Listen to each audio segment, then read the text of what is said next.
चलिए, तो यहाँ पर हेल्थ इंश्योरेंस पॉलिसी होल्डर्स की तो बल्ले बल्ले हो गई है। इसीलिए कहा जा रहा है ऐसा, क्योंकि अगर आप कैशलेस हेल्थ इंश्योरेंस पॉलिसी खरीदे हुए हैं तो अब हॉस्पिटल में डिस्चार्ज के बाद जो चक्करलस होती है कि आपको घंटों इंतज़ार करना पड़ता था कि भैया ये अपना प्रोसीजर पूरा करेंगे, इंश्योरेंस कंपनियां जो हैं वो अप्रूवल देंगी, उसके बाद मामला सेटल होगा। तो अब ऐसा इंतज़ार करने की ज़रूरत नहीं है। हॉस्पिटल्स आपको टॉर्चर नहीं कर सकते हैं, आपको फोर्स नहीं कर सकते हैं रुकने के लिए। अब ये क्यों हम आपको कह रहे हैं, क्या है इंश्योरेंस रेगुलेटर के नए नियम। और केवल एक ही नियम नहीं है, ये लगभग कुछ ऐसे 55 प्रस्ताव हैं जो सामने आए हैं नोटिफिकेशन के तौर पे। अच्छा, कुछ कुछ केसेस में तो 1 घंटे के अंदर ही उनको पूरा क्लेम सेटल करके दे देना है। लेकिन किस बिना पे हम ये बात कर रहे हैं, क्लेम आसान कैसे हो गया है, खासतौर से डिस्चार्ज के बाद। Doctor Yogendra Sharma, associate director alliance insurance broker, हमारे साथ जुड़ गए हैं। शर्मा जी, बहुत बहुत स्वागत है आपका हमारी इस बेहद खास पेशकश में। और मेरे ख्याल से एक बहुत ही राहत और बढ़िया खबर तमाम हेल्थ इंश्योरेंस वालों के लिए जिनके पास खासतौर से कैशलेस हेल्थ इंश्योरेंस है। रुकना नहीं पड़ेगा अब डिस्चार्ज के बाद। मैं आपको बताऊं, ये तो एक मेरा निजी केस भी है। सुबह डिस्चार्ज दे दिया था मुझे डॉक्टर ने, शाम तक रुकना पड़ा था क्योंकि वो हॉस्पिटल वाले प्रोसेस ही कंप्लीट नहीं कर पा रहे थे। इंश्योरेंस कंपनियां इतना लटका रही थी, इतना परेशान कर रही थी। आप कॉल पे कॉल, आप एक तो अभी अभी डिस्चार्ज हुए हो, लेकिन आप भी कस्टमर केयर के साथ कॉल पे लगे हुए हो कि भाई साहब हमारा केस जो है जल्दी से दे दो, हमें डिस्चार्ज मिल चुका है, हमें घर जाना है। लेकिन अब ऐसा नहीं होगा। क्यों नहीं होगा, शर्मा जी बताइएगा। शुक्रिया इस शो पे आमंत्रित करने के लिए।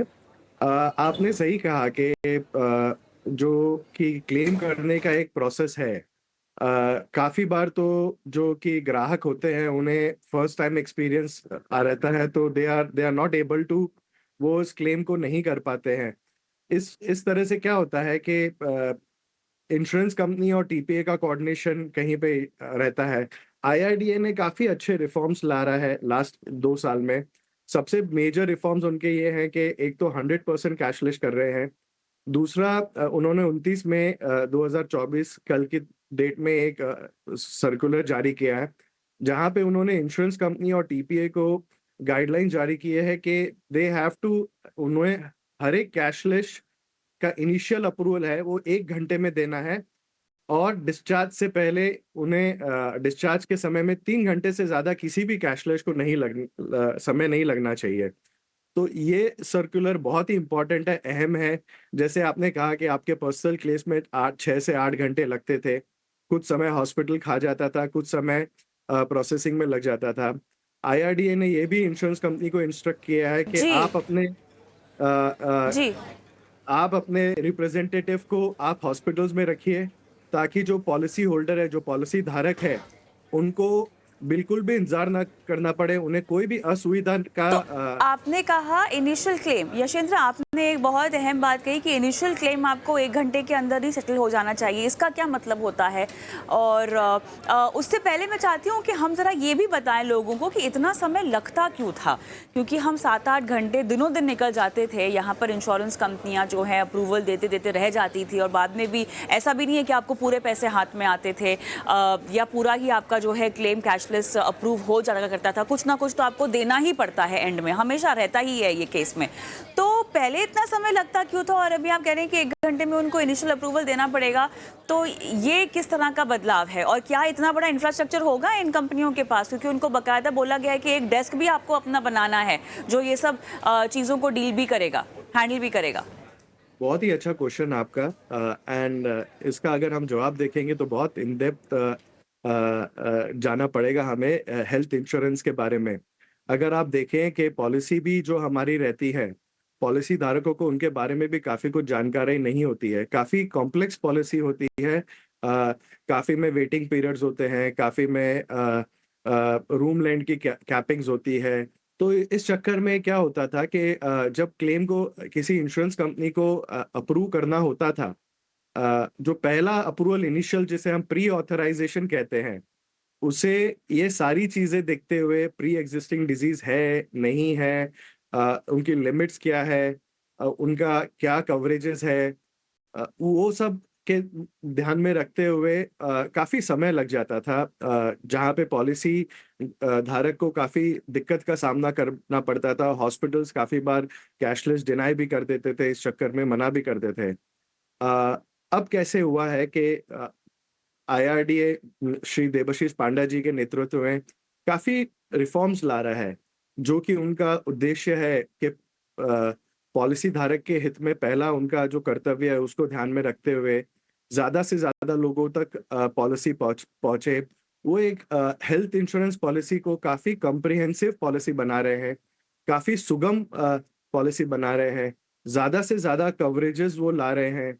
आपने देखा होगा अभी रिसेंटली तो एक एक और उनका चीज एक गाइडलाइन और जारी चीज यशेंद्र, यहाँ पर स्पेशल केसेस में भी जल्दी क्लेम्स निपटाने की भी बात सामने आई है। जरा ये समझाइएगा कि क्या है ये। अगर इमरजेंसी होती है या फिर कोई एक डेथ केस होता है, तो वहाँ पे इंश्योरेंस कंपनी को 1 घंटे के अंदर-अंदर तुरंत क्लेम को डिस्चार्ज करना पड़ेगा। और इमीडिएटली हॉस्पिटल से जो बॉडी है वो रिलीज़ कराने का उन्हें एक निर्देश दिया गया है।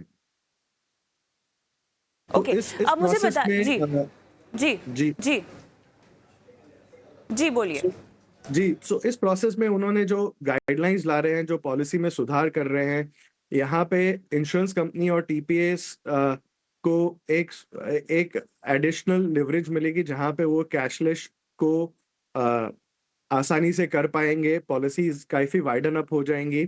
और दूसरा है कि यस, आपने कहा था कि उन्हें मैन पावर रखना पड़ेगा। डेफ़िनिटली इंश्योरेंस कंपनी और टीपीएस को अपना जो कि मैन पावर है वो काफ़ी बढ़ाना पड़ेगा। उन्हें मेजर हॉस्पिटल जहाँ-जहाँ मैक्सिमम क्लेम्स आते हैं वहाँ पे डेस्क भी लगानी पड़ेगी, ताकि पॉलिसी धारक को सुविधा हो। और जो निर्देश दिए हैं 1 घंटे में उनका पहला ऑथराइज़ेशन जाना चाहिए। इस दिशा में टीपीए और इंश्योरेंस कंपनी को 31 जुलाई तक ये सारे प्रोसेस एंड फॉर्मेलिटीज़ कंप्लीट करने पड़ेंगे। 31 जुलाई तक जो है इंश्योरेंस कंपनियों को सारे प्रोसेस कंप्लीट करने पड़ेंगे। और तो मैं ऐसा मान सकती हूँ यशेंद्र कि 1 अगस्त से फिर जो है आपके पास अगर कैशलेस इंश्योरेंस है, भले ही नई पॉलिसी आप खरीद रहे हो या आपके पास पुरानी हो, डिस्चार्ज के बाद आपको 3 घंटे से ज़्यादा रुकना नहीं पड़ेगा अगर स्पेशल केस ना हो तो। ऐसा हो जाएगा? जी, ज़रूर हो जाएगा।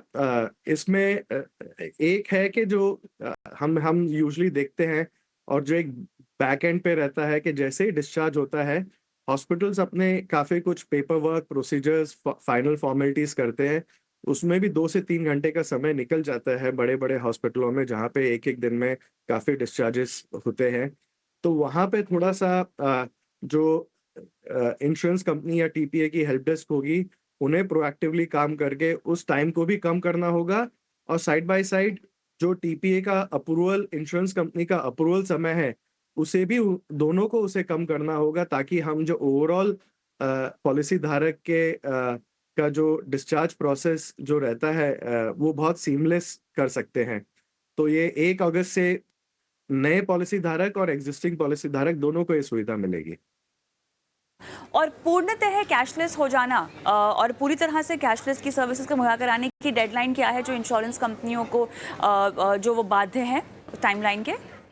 पूरी तरह से कैशलेस करने के ऑलरेडी वो प्रोसेस चालू हो गए हैं। उन्हें अभी भी कोई भी कैशलेस रिक्वेस्ट किसी भी नॉन नेटवर्क हॉस्पिटल से आता है, तो उनको ये कैशलेस ऑनर करना होता है हॉस्पिटल्स को एम्पैनल करके। एंड सारी इंश्योरेंस कंपनी को गाइडलाइंस जारी कर दी गई है कि वो जितने भी हॉस्पिटल्स हैं कैशलेस रीइंबर्समेंट के आते हैं, वहाँ पे सबको वो अपने पैनल पे लेवें। इनफैक्ट अब की बार जो गाइडलाइन आई है उसमें तो ये भी कहा गया है कि छोटे-छोटे nursing home, day care centres, Ayush treatment वाले हॉस्पिटल्स, उन सबको भी उनको अपने पर पैनल आ पे रही लाना थी है, ताकि पॉलिसी धारक को बेनिफिट जी, मिल। मैं इसी पर आ रही थी यशेंद्र, क्योंकि ये जो मास्टर सर्कुलर है इसमें 55 सर्कुलर्स को खारिज किया गया है और बहुत ज़्यादा एम्पावर करने की कोशिश की गई है पॉलिसी होल्डर को। एक तरह से हम जिस पारदर्शिता और एकरूपता की बात कर रहे थे और पूरा कॉम्प्रिहेंसिव बनाने की कोशिश की जा रही है हेल्थ इंश्योरेंस को, तो इस मास्टर सर्कुलर में डिस्चार्ज के अलावा, ये तो अपने आप में एक बहुत बड़ी खबर है, इसीलिए हेडलाइन भी बनी है तमाम जगहों पर और सीधा आपसे और हमसे इसका मतलब है। लेकिन इसके अलावा भी और भी चीज़ें हैं जिसका आप से और हमसे मतलब है, वो क्या क्या है यशेंद्र, जरा उस पहलू पर भी जरा जानकारी दीजिएगा। आई थिंक सो अभी अगर हम बात करें जो रिफॉर्म्स ला रहे हैं आईआरडीए, ये पॉलिसी ग्राहक के हित में देखते हुए बहुत बड़े रिफॉर्म्स है जो आज तक की हेल्थ इंडस्ट्री ने देखे हैं। सबसे बड़े रिफॉर्म्स में देखा जाएगा तो कैशलेस और रीइंबर्समेंट प्रोसेस को स्मूथ करना तो बहुत ज़रूरी था, क्योंकि यहाँ पे ग्रीवेंस काफ़ी आती थी। इसके अलावा भी हम देखें तो आज सीनियर सिटीजन्स है, इनको बिना एज लिमिट के and up to any age उनको पॉलिसी मिल जाएंगी। ये बहुत बड़ा उन्होंने गाइडलाइंस लाई थी। आज अगर हम बात करें तो अगर हमें कोई प्री एग्जिस्टिंग यानी कोई पुरानी बीमारी अगर किसी को होती है तो उसे पॉलिसी मिलना काफ़ी डिफ़िकल्ट हो जाता था। तो आज आईआरडीए ने में उनके लिए भी गाइडलाइंस लाई है कि उनको भी प्री एग्जिस्टिंग डिजीज़ जिन्हें भी है उन्हें भी पॉलिसी मिलेगी। इंश्योरेंस कंपनी को प्रोडक्ट्स लाने पड़ेंगे जो उनको प्री एग्जिस्टिंग डिजीज़ में को कवर कर सके।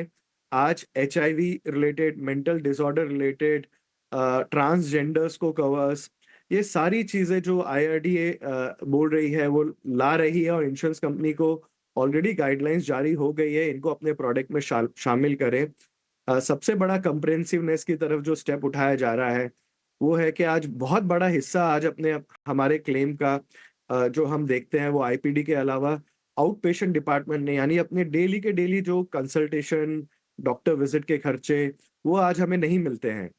आईआरडीए ने इंश्योरेंस कंपनीज को आदेश दिया है कि आप वो भी कवर्स सारे आप पॉलिसी में लाइए।